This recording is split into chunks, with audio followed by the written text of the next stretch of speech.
Good morning kalapatid. So ang ating paronda dito ngayon na si Kaki talagang umuwi na ng maayos. Tapos yan, tingnan niyo yung eyesight niya, no? Pang malayuan.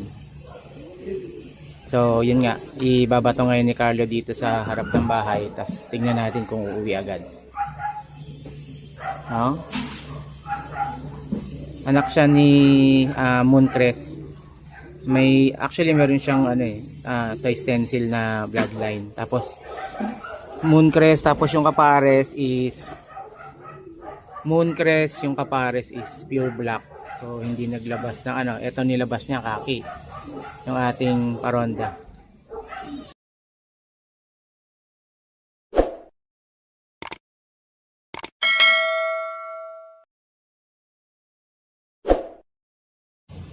Ayan, babato na ni Carlo.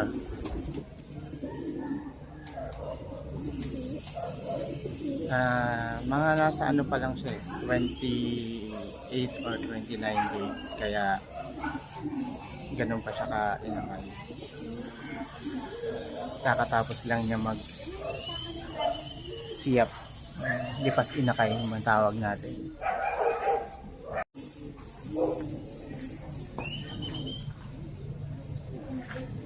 Ayan, nagabay-gabay pa siya.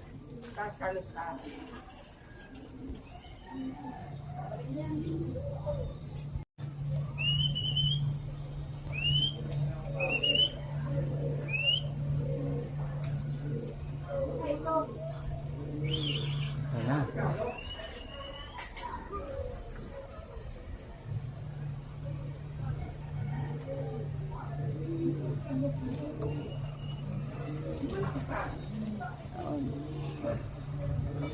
So, ayun na siya.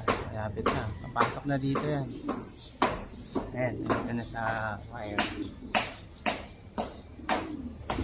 So, talagang tinitignan niya na yung mga daan niya pa uwi.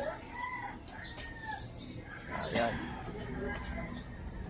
Good job, Kaki Mac.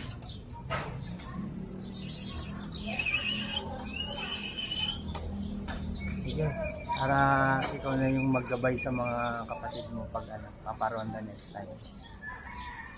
Hindi ka na lang dito, ha?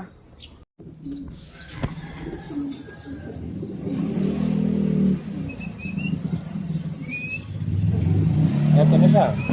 Yan. Lapit na. Huwag na yan dito sa kulungan niya.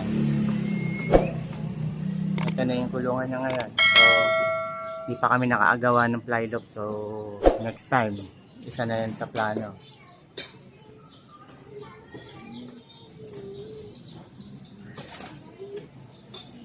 Ayun na.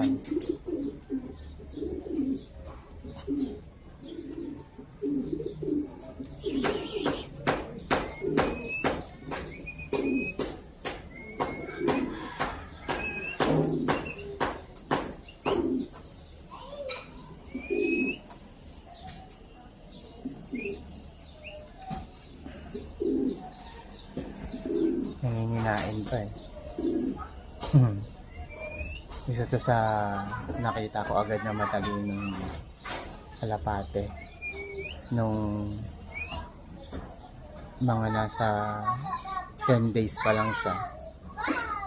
Lumapit tapos lumapo sa ulo ko, kaya siguradong mabait at saka matalino. Siya yung unang pakawala namin. Ayan na siya. Nandito na sa kanyang pintuan.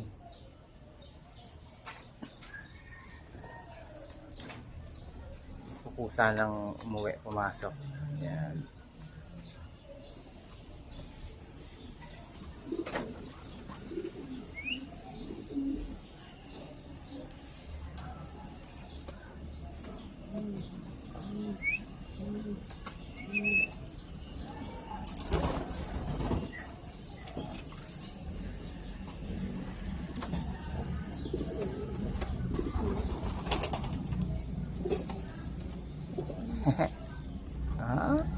Good job, Kaki Mac.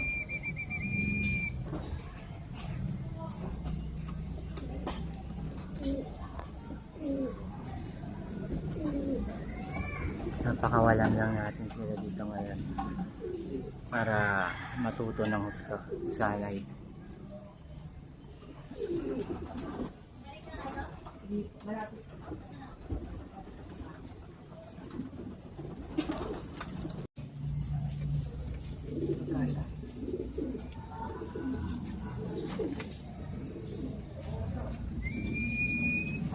Sige na, pasok ka na. Masyado ka ng babad sa labas ha. Yun, pumasok na siya oh.